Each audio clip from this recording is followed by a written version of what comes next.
బ్రహ్మానందం గారికి, రాజేంద్ర ప్రసాద్ గారికి నేను ఆ 2 సినిమాలకి 'నాను ప్రేమతో', 'కార్య 2'కి అసిస్టెంట్ డైరెక్టర్‌గా వర్క్ చేశానండి. అప్పుడు బ్రహ్మానందం గారిని చూసినా, రాజేంద్ర ప్రసాద్ గారిని చూసినా, ఎవరిని చూసినా మా అమ్మగారికి కాల్ చేసి చెప్పేవాడిని, అమ్మ ఈళ్ళని చూశాను గటానని. ఇప్పుడు వీళ్ళ పక్కన నిలబడి నేను డైరెక్టర్‌గా మాట్లాడడం అన్నది ఎంతో అదృష్టంగా ఫీల్ అవుతున్నానండి. సార్ నా ఫేవరెట్ సాంగ్ 'చుక్కలు తెమ్మన్నా తెంచుకురానా' అది మీ పక్కనే ఉన్నారు. అందరు ఫేవరెట్ కూడా. థ్యాంక్ యూ అండి.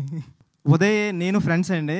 ఉదయ్, నేను, విక్రమ్, శ్రీన్మయ అని మేమందరూ సుకుమార్ గారి దగ్గర కొలీగ్స్ మేము. ఉదయ్ వచ్చి సడన్గా అన్న సినిమా అంటే విక్రమ్ అని ఉండేవాడు. నేను, శ్రీన్మయ, విక్రమ్ మేము ముగ్గురు ఫ్రెండ్స్. 'నాను ప్రేమతో'కి అసిస్టెంట్ డైరెక్టర్గా చేసాం. రంగస్థలానికి సుకు సార్ దగ్గర వర్క్ చేసాం. సడన్గా విక్రమ్ చనిపోయాడు. విక్రమ్ ఫ్రెండ్ ఉదయ్ వచ్చేవాడు. విక్రమ్ నేను ఎప్పుడు అన్నయ్య అన్నయ్య అని పిలుస్తూ ఉండేవాడు.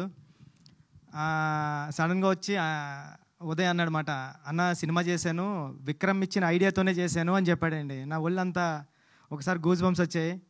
అంటే ఆడు చనిపోయేటప్పుడు కూడా నేనుని సుక్కు సారు ఎక్కడికి ఈ సినిమా రాయడానికి దేనికి కుమారి 21 రాయడానికి బ్యాంకాక్ వెళ్తుంటే ఆడు ఒక ఐడియా చెప్పాడండి.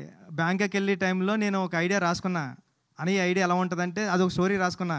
అది ఇప్పుడు ఏ పెద్ద హీరోతో చేయాలని కోరిక కూడా ఉంది నాకు. అది అంటే విక్రమ్ గారు లేకపోయినా ఇది కథ అయింది ఆడిచ్చిన ఐడియా సినిమా. నాది ఇంకోటి కథ కింద రాబోతుంది. థ్యాంక్ యూ విక్రమ్, ఎక్కడున్నా నువ్వు.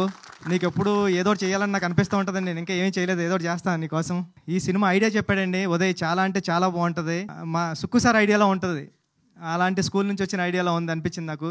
ఈ సినిమా పెద్ద హిట్ అవ్వాలని హీరో గారికి, ప్రొడ్యూసర్ గారికి అందరికీ పెద్ద పేరు తీసుకురావాలని మనస్ఫూర్తిగా కోరుకుంటున్నాను.